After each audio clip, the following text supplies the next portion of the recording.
Today's topic is photosynthesis. Definition of photosynthesis is it is the synthesis of glucose from carbon dioxide and water in the presence of sunlight and chlorophyll. During photosynthesis, energy poor inorganic compound that is carbon dioxide and water is converted into the energy rich compound that is glucose in the presence of sunlight and chlorophyll. Chlorophyll is the pigment which is present in the chloroplast. Chlorophyll absorbs light energy and converts light energy into chemical energy. Next point is very important because the plants appear green due to chlorophyll. Why it appear green? Because absorb uh, uh, chlorophyll absorb blue and red light. However, it reflects the green color, due to which the plants appear green. So the color of plants depend upon the chlorophyll.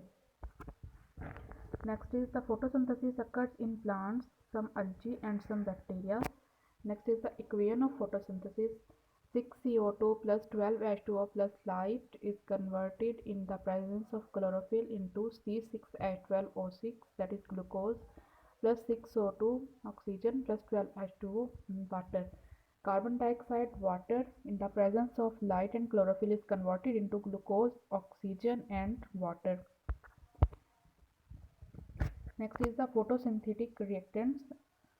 Photosynthetic reactants are carbon dioxide, water and light. However, photosynthetic products are glucose and oxygen.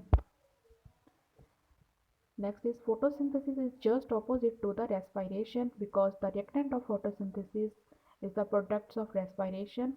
However, the products of photosynthesis is the reactants of respiration. So photosynthesis is opposite to the respiration and vice versa.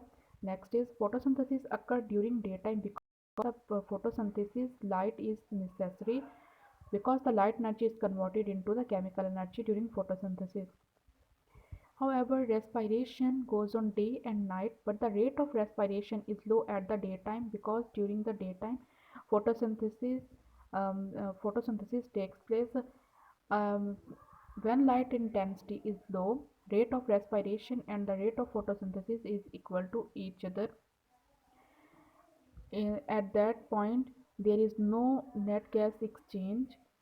So this point is called the compensation point. Next is intake of water and carbon dioxide. Water and carbon dioxide are the raw materials. Water absorbed by the roots and root hairs.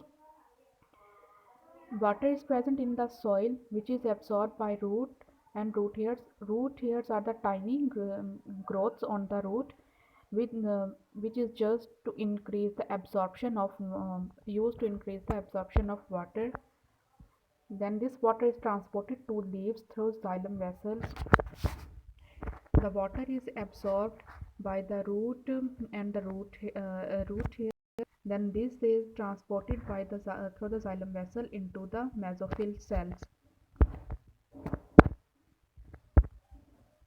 The next, the air enters into the leaf through stomata. From here, carbon dioxide diffuses into the mesophyll cells.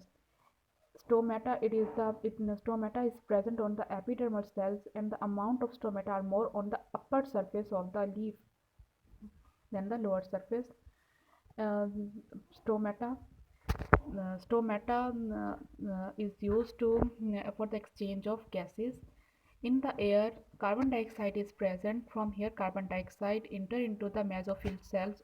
In the mesophyll cells, a layer of water is present, due to which the carbon dioxide diffuses into the mesophyll cells.